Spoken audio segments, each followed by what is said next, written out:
Hey up lads and lasses, Danfire here, and today I want to give you some tips for Terra Invicta. These will be sort of more towards beginner tips to help you get started as the game releases tomorrow as of the time I am recording this. So hopefully these will get you into the game a little bit faster and get you going with a bit more help and a little bit easier, because there is a few things that the game tutorial sort of misses a little bit that will help you out in the early game for certain. Anyway, so without further ado, let's jump into it.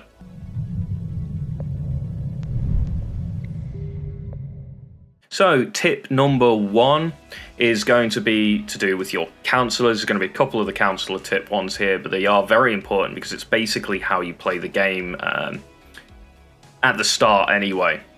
So councillors run missions for you. These missions can be control nations, defend interests, and that kind of thing. These are very important because control nations is what going to let you take control of control points within countries. For example, we take a look at the UK here. We can see it has 4 control points. Now, to grab hold of these, you need to use the control mission, control nation point here. Obviously, not going to go for the UK here because we have absolutely zero public opinion, which brings on to the sort of next one that you really want to look for. You want to look for councillors that have public campaign. Now, public campaign will increase the amount of public opinion within that nation, allowing you to get a better chance of trying to take control of a control point within that nation. So 2 really important ones to make sure that you have on your councillors at the start of the game. If you don't, I recommend hiring and looking for one. You can go into recruit and find them quite easily. Some other noticeable sort of missions that you want to be looking for are the crackdown and the purge. Crackdown will allow you to crack down on an enemy control point and give you a pretty much like an almost guaranteed chance, with maybe a little bit of an influence spend, to purge that control point, stealing it away from your enemy factions. So crackdown and purge go hand in hand, really good together. Highly recommend you try and find those on potentially like your 3rd councillor. Another one that's really useful here is the defend interest. When this goes off, it's going to reduce the chances of crackdowns and purges happening to the control points that you own. So you use this to defend your own control points. Stabilize nation is going to be another one that I'm going to note here as well. And stabilize nation is going to reduce the sort of insurgencies, the unrest, as it will, of your countries that you're trying to take control of. And in certain places, say in Africa, like Ethiopia, Jordan, and that kind of places, they have very high unrest levels. And when the unrest is this high, it absolutely demolishes your GDP within these countries. So being able to bring this right the way back down is going to help you out a hell of a lot. So definitely something to also look out for if you want to try and play, say, in some of the more difficult countries to start as.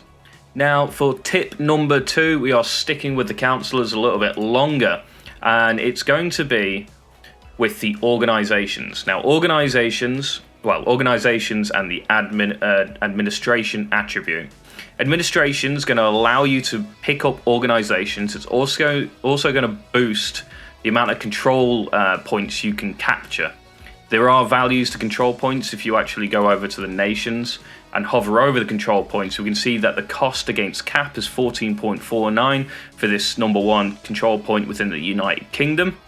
So, and at 117, it ramps up pretty quick. How many places you can take. Certain places as well, say in like over in America, can cost upwards of like 20 control points. So you need to be able to sort of pick and choose the countries that you want to try and take. Maybe taking Britain, Australia, Johannesburg, and Canada is quite a nice one that I like to try and go for. Bring together the Commonwealth, as it were. But admin cap will boost the amount of control points you can have, and this will allow you to potentially expand a bit further. So bearing that in mind, having good admin cap is really quite useful. It also lets you pick up organizations, and each one of these stars is basically one admin cap. So you can go from 1 star is 1 admin cap, 3 stars is 3 admin. And you can see here that we have 5 on this councillor, so we can pick up a mixture of 3 stars and 1 stars for a total of 5, or a 3 star and a 2 star. But picking these up is really, really useful. Some of them, obviously, you can see here, cost a monthly income to keep going. This is going to be minus 81, which we can't really afford in the early game. But it's going to give us plus 35 research, plus 2% military research, and plus 10% energy research. So this is really interesting and really useful. You can also find them giving missions as well. So we can see here that we have extract councillor, detain councillor, and assault alien asset on the special air service. So these are added missions that will be added to your councillor's sort of mission choices, as it were, and really damn useful to pick some of these up if you're struggling to find some of the missions that I mentioned a little bit earlier that I recommend trying to grab hold of, early game at least. They'll also boost things such as attributes as well, so you can actually find some orgs that will actually boost the admin cap. I've had them before with a plus 5 admin cap. So it was basically a free pickup because I believe it was plus 5 admin cap and it was only a 2-star org. So of those 5 that it's giving me, it's only taking up 2. So I had 3 extra admin cap to play around with. So not only has that boosted my ability to take more control points, but it was basically free anyway to pick up. It didn't, cost any org capacity at all. So picking up orgs, really damn useful. They give a variety of buffs, and you definitely want to be watching out for these. You'll get a little notice in the top right, and it'll say there are new orgs available to purchase or something of that nature. Go in, have a look. There might be some really good ones that you're looking out for. Maybe you want to boost your research a lot more, but they are definitely worth checking out. So my third tip here is going to be about boost. Boost is what's going to let you get space stations off. So prioritize maybe thinking about grabbing countries that have boost already. This means that you don't have to sort of put much into them to be able to generate any boost. Or if you have picked up countries already and it's a bit late, you max out your control points, start putting some money of your government of that country into boost so you can get your satellites up. Now the reason for this is because satellites are actually quite strong. They have multiple different sort of techs that you can research, and they will generate more research for you, and they'll also give you the ability to, say, build your ships in orbit, which is obviously extremely useful, but you can also build other satellites from them. Something else to note is they have got multiple different types of research you can gather from them, and they're just going to be fantastic for quick boosts, and they are stackable. A lot of them give, say, 3% biology research and that kind of thing, and you can build 3 of those habitat modules, allowing you to build or have 9% boosted research for that type of research type. So definitely check that out. Get your boost up, get space stations up as quickly as you can, and get those habitats going on them. They do cost a little bit of money to keep running, but genuinely it's not too bad, and you can get them up fairly early.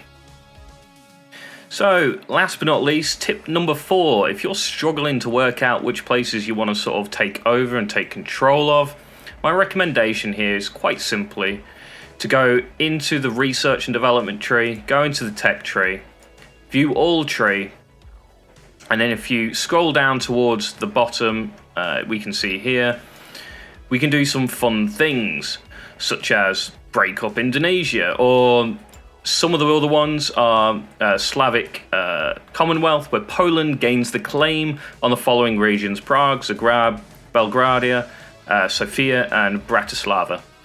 Things like this will allow you to sort of understand where you might want to sort of invade or take control of earlier on, so you can unite these. These also come with sort of a bonus to your control points where they reduce the sort of amount of control points needed to take control of all of them. So it's definitely really useful to try and look at these later on.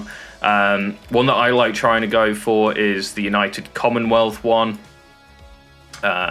wherever that is, because it's difficult to find. This research tree is absolutely absurd, by the way. It's like the biggest tree I think I've ever seen in any game ever. But you can see some down here. Greater United North America. United America gets, claims on Monterrey, Mexico, Santo Domingo, Havana, Great Dominion. There's loads here. The Restored Commonwealth, the one that I like going for. Basically Canada, Johannesburg, and Australia, as well as the United Kingdom. So come in here, have a look around. Maybe you can go and try and force the research into the general direction of these that you want to try and grab hold of. But yeah, certainly does help out sort of planning what you think you might want to do within the game in the early stages, at least. Anyway. So that is it for this quick little tips video. Hopefully you've enjoyed them and found them useful and they help you out a little bit. Starting the game up, because it does drop tomorrow or today, depends when I release this.